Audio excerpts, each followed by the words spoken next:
ناظرین کے خدمت میں سلام و آداب. آپ دیکھ رہے ہیں وائس آف لداخ. آج منگل ہے دسمبر کے 10 اور جمادی الثانی تاریخ.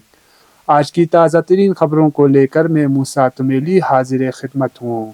ناظرین سے گزارش ہے کہ تازہ ترین خبروں اور حالات و واقعات سے باخبر رہنے کے لیے ہمارے چینل کو سبسکرائب کریں اور خبریں آخر تک ضرور دیکھیں.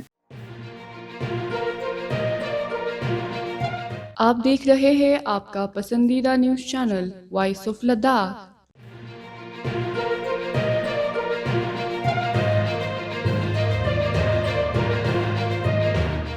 گورنمنٹ ڈگری کالج کارگل کے 6 طلباء نے قومی سطح پر تیر اندازی مقابلے میں شرکت کے لیے سلیکشن ٹرائلز میں حصہ لیا، جس کا اہتمام لیہ میں لداخ آرچری ایسوسی ایشن نے 25 سے 30 نومبر 2024 تک کیا تھا.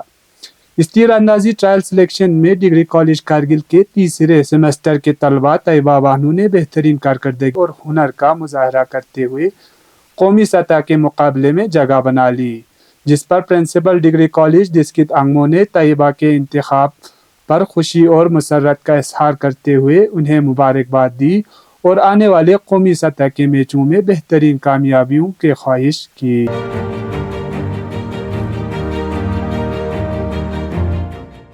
لداخ تائیکوانڈو ایسوسی ایشن نے پہلی عالمی پیرا پومسائی تائیکوانڈو چیمپئن شپ میں کانسے کا تمغہ جیتنے پر رنچن یوڈول کو مبارکباد دی. لداخ تائیکوانڈو ایسوسی ایشن نے بحرین میں منعقدہ پہلی عالمی پیرا پومسائی تائیکوانڈو چیمپئن شپ 2024 میں کانسے کا تمغہ جیتنے کی تاریخی کامیابی پر رنچن یوڈول کے اعزاز میں ایک پروقار تقریب کا اہتمام کیا. تقریب میں رنچن یوڈول کے علاوہ ایسوسی ایشن کے صدر اور اراکین اور ذرائع ابلاغ کے نمائندے موجود تھے. ایسوسی ایشن کے صدر نے رنچن کی کامیابی پر مبارکباد دی اور روایتی خطک اور تحفے سے نوازا. تقریب سے خطاب کرتے ہوئے نثار حسین بلغانی نے رنچن اور ان کے خاندان کو ان کے لگن پر مبارکباد دی اور ان کے کوچ محمد علی ظہیر عباس اور پروین کمار کے انتھک کوششوں کو تسلیم کیا، جس نے انہیں بین الاقوامی سطح پر ایتھلیٹ میں تبدیل کیا.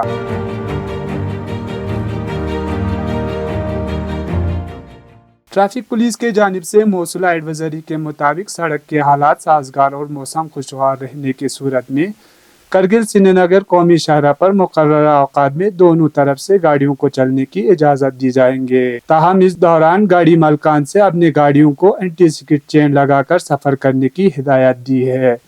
اس طرح کرگل سے زانسکار سڑک پر بھی مقررہ اوقات میں دونوں طرف سے گاڑیوں کو چلنے کی اجازت دی جائے گی.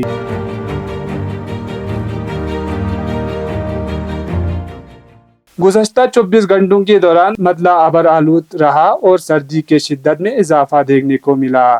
دریازنا کرگل ضلع میں درجہ حرارت کم سے کم -11 ڈگری سینٹی گریڈ ریکارڈ کیا گیا. اس طرح لیہ میں درجہ حرارت کم سے کم -13.2 سینٹی گریڈ، زانسکار میں کم سے کم -15.8 سینٹی گریڈ اور دراس میں کم سے کم -16.8 سینٹی گریڈ ریکارڈ کیا گیا. اب پیش ہے قومی اور بین الاقوامی خبریں.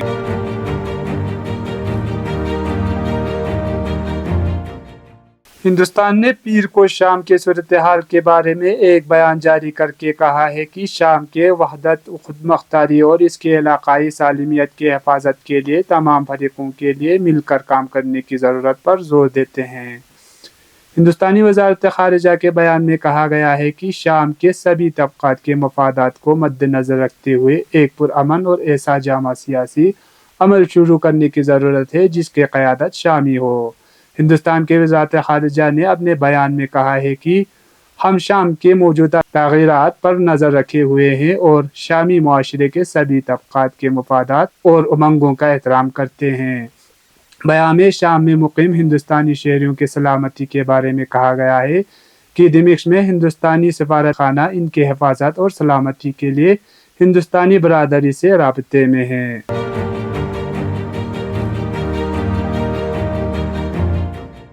فلسطینی ذرائع کے مطابق کمال عدوان اسپتال کے سربراہ حسام ابو سفیہ نے اس طبی مرکز کے صورتحال کو نہایت المناک قرار دیا اور کہا ہے کہ اسرائیل کے مسلسل حملوں کے باعث حالات خطرناک حد تک خراب ہو گئے ہیں اور اسپتال کے بجلی اور پانی بھی منقطع ہو گئے ہیں. ڈاکٹر حسام نے عالمی برادری سے فوری مداخلت کر کے لازمی اقدامات کرنے کا مطالبہ کیا انہوں نے بتایا کہ کچھ بیمار اور زخمی ICU کے محتاج ہے جبکہ بعض کو فوری سرجری کی ضرورت ہے۔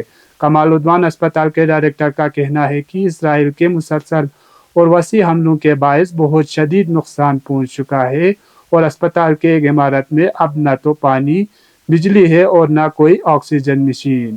ڈاکٹر ابو صفیہ نے یہ بات زور دے کر کہی ہے کہ اسپتال کے ارد گرد صہیونی ٹولے کی پیر در پہ اور وسیع بمباری، گولہ باری، بجلی اور پانی کے نیٹ ورک کے مرمت میں رکاوٹ بنے ہوئے ہیں۔ 112 زخمیوں کے علاوہ 14 بچے بھی ہسپتال میں زیر علاج ہیں جبکہ 6 بیمار ICU میں داخل ہیں۔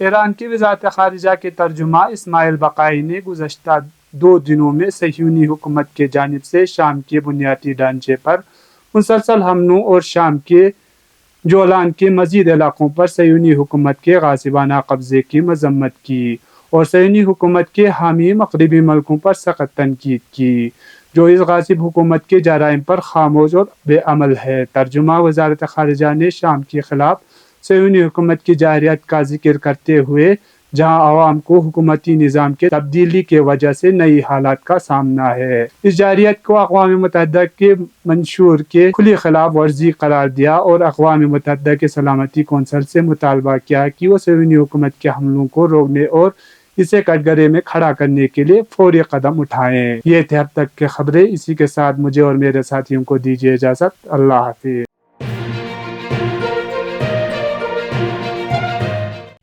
مقامی، قومی اور بین الاقوامی خبروں سے باخبر رہنے کے لیے چینل کو لائک، شیئر اور سبسکرائب کریں، ساتھ ہی بیل آئیکن دبانا نہ بھولیں۔